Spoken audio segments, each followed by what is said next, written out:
In my last two videos, I talked about the risks of AI in education, especially how it relates to academic integrity in RPL, and whether we can detect when AI has been used to generate evidence.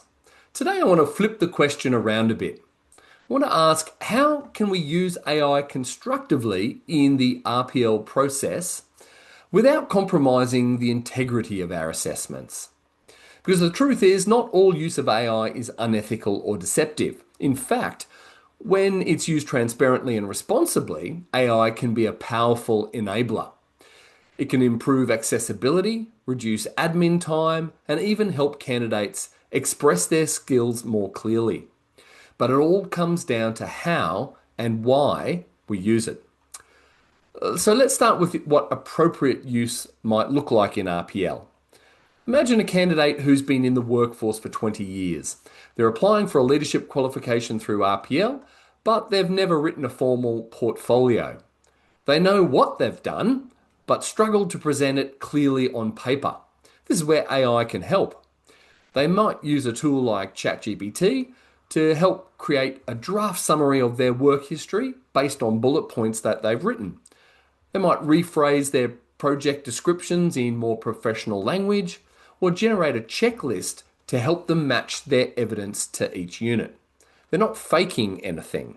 They're simply using a tool to communicate more clearly, and that's a valid support. Or think about an assessor reviewing a large portfolio of evidence. AI could be used to auto-summarize lengthy documents, identify duplicated files, or even tag documents to relevant units as a sorting aid, not as a judgment. Again, it's about efficiency, not evidence substitution. So how do we set boundaries? So there's a few principles that we follow at Knowledge Access, and I think they're useful for the sector more broadly. First, AI use should always be disclosed. If a candidate has used AI to draft part of their portfolio or a self-reflection, that should be clear to the assessor. We're not trying to punish transparency, we're trying to make good judgments based on the full context. Second, assessors still need to verify authenticity. And that might mean asking candidates to talk through their work, checking consistency across documents, and verifying third-party endorsements with actual outputs or project results. Third, AI should never replace assessor judgment. It's a support tool, not a decision maker. That's true whether you're the candidate or the assessor. Now, when used well, there are some real benefits. AI can reduce the administrative load on both assessors and candidates, can improve clarity of communication, especially for people who struggle with that aspect. It can support candidates from non-English speaking or neurodiverse backgrounds to help structure their thoughts.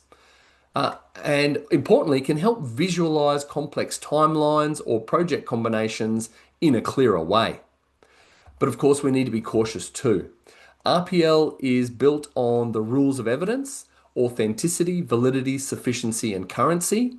It's also governed by the principles of assessment, fairness, flexibility, validity, and reliability.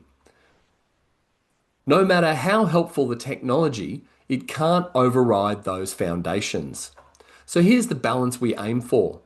Use AI to assist with the process, but not to fabricate the product. Use it to clarify, not to invent. And always keep the human element at the heart of assessment. Because at the end of the day, it's the assessor who determines competence.